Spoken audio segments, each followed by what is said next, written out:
Sriman Narayana Narayan Narayan Sriman Narayana Narayan Narayan Sriman Narayana Narayan Narayan Sriman Narayana Narayan Narayan Sriman Narayana Narayan Narayan. Hello दोस्तों, कैसे हो आप सब। आशा करता हूँ आप सब अच्छे और स्वस्थ होंगे। हम भी अच्छे और स्वस्थ हैं। सभी दोस्तों को नारायण नारायण नारायण। आज हम आपको महाशिव पुराण का अगला अध्याय सुनाएंगे। चलो अब हम शुरू करते हैं। जय हो ब्रह्मा विष्णु महेश, आपकी सदा ही जय जय होए।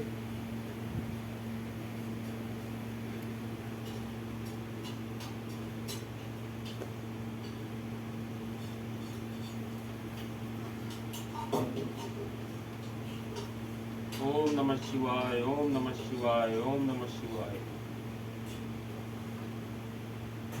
हे भगवान, अगर कोई भूल चूक हो तो क्षमा करना। जय हो गणेश जी महाराज की जय, शिव जी महाराज की जय, माता पार्वती की जय, नंदी महाराज की जय। आज हम आपको सुनाएंगे रुद्र संहिता द्वितीय सती खंड का पहला अध्याय। कृपया हमारे वीडियो को ज़्यादा से ज़्यादा शेयर कीजिए, लाइक कीजिए और सब्सक्राइब कीजिए। चलो अब हम शुरू करते हैं। सती खंड का पहला अध्याय है नारद जी के प्रश्न और ब्रह्मा जी के द्वारा उनका उत्तर। सदाशिव से त्रिदेवों की उत्पत्ति तथा ब्रह्मा जी से देवता आदि के सृष्टि के पश्चात एक नारी और एक पुरुष का प्राकट्य।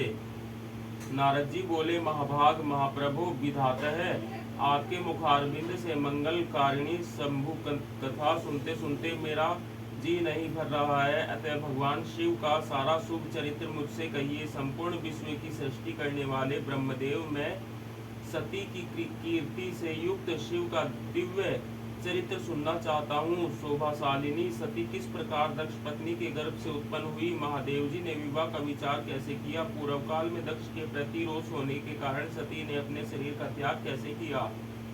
चेतनाकाश को प्राप्त होकर वे फिर हिमालय की कन्या कैसे हुई। पार्वती ने किस प्रकार उग्र तपस्या की और कैसे उनका विवाह हुआ। कामदेव का नाश करने वाले भगवान शंकर के आधे शरीर में वे किस प्रकार स्थान पा सकी। महामते, इन सब बातों को आप विस्तार पूर्वक कहिए। आपके समान दूसरा कोई संशय का निवारण करने वाला न है न होगा।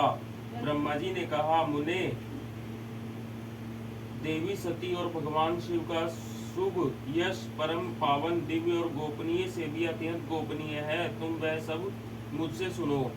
पूर्व काल में भगवान शिव निर्गुण निर्विकल्प निराकार शक्ति रहित चिन्मय तथा सत और असत से विलक्षण स्वरूप में प्रतिष्ठित थे।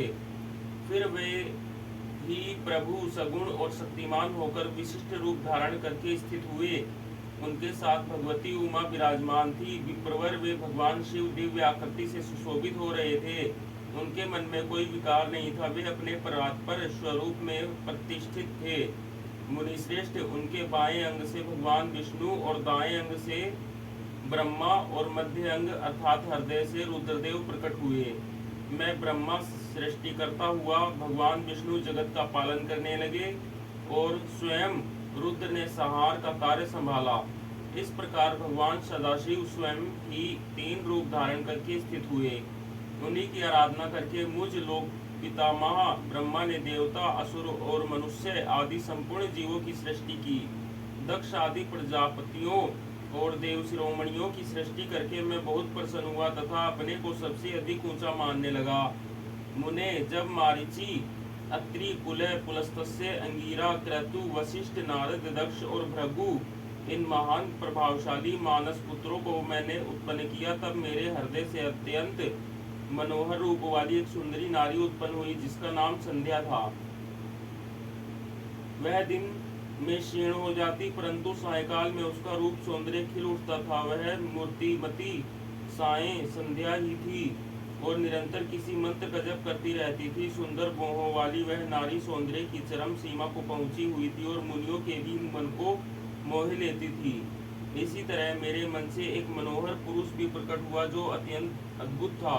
उसके शरीर का मध्य भाग पतला था, दांतों की पक्तियां बड़ी सुंदर थी, उसके अंगों से मतवाले हाथी की सी गंध प्रकट होती थी। नेत्र प्रफुल्ल कमल के समान शोभा पाते थे, अंगों में केसर लगा था जिसकी सुगंध नासिका को तृप्त कर रही थी। उस पुरुष को देखकर दक्ष आदि मेरे सभी पुत्र अत्यंत उत्सुक हो उठे। उनके मन में विस्मय भर गया था। जगत की सृष्टि करने वाले मुझ जगदीश्वर ब्रह्मा की ओर देखकर उस पुरुष ने विनय से गर्दन झुका दी और मुझे प्रणाम करके कहा। वह पुरुष बोला, ब्रह्मान, मैं कौन सा कार्य करूंगा? मेरे योग्य जो काम हो उसमें मुझे लगाइए, क्योंकि विधाता आज आप ही सबसे अधिक माननीय और योग्य पुरुष हैं। यह लोक आपसे ही शोभित हो रहा है। ब्रह्मा जी ने कहा, भद्र पुरुष, तुम अपने इसी स्वरूप से तथा फूल के बने हुए 5 बाणों से स्त्रियों और पुरुषों को मोहित करते हुए सृष्टि के सनातन कार्य को चलाओ।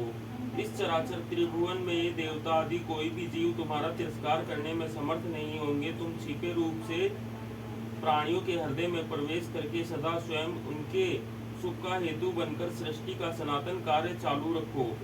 समस्त प्राणियों का जो मन है वह तुम्हारे पुष्पमय बाण का सदा अनायास ही अद्भुत लक्ष्य बन जाएगा और तुम निरंतर उन्हें मदमत किए रहोगे।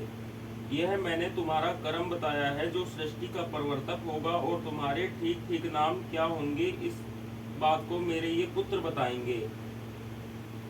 सुरश्रेष्ठ, ऐसा कहकर अपने पुत्रों के मुख की ओर दृष्टिपात करके मैं क्षण भर के लिए अपने कमलमय आसन पर चुपचाप बैठ गया। ओम नमः शिवाय, ओम नमः शिवाय, ओम नमः शिवाय। जय हो ब्रह्मा विष्णु महेश, आपकी सदा ही जय जय हुए। कोई भूल चूक हो गई हो तो क्षमा करना। दोस्तों, आज के लिए इतना ही। सभी को नारायण नारायण नारायण। आज हमने आपको रुद्र संहिता द्वितीय खंड का पहला और दूसरा भाग सुना दिया है। कल हम आपको तीसरा भाग सुनाएंगे।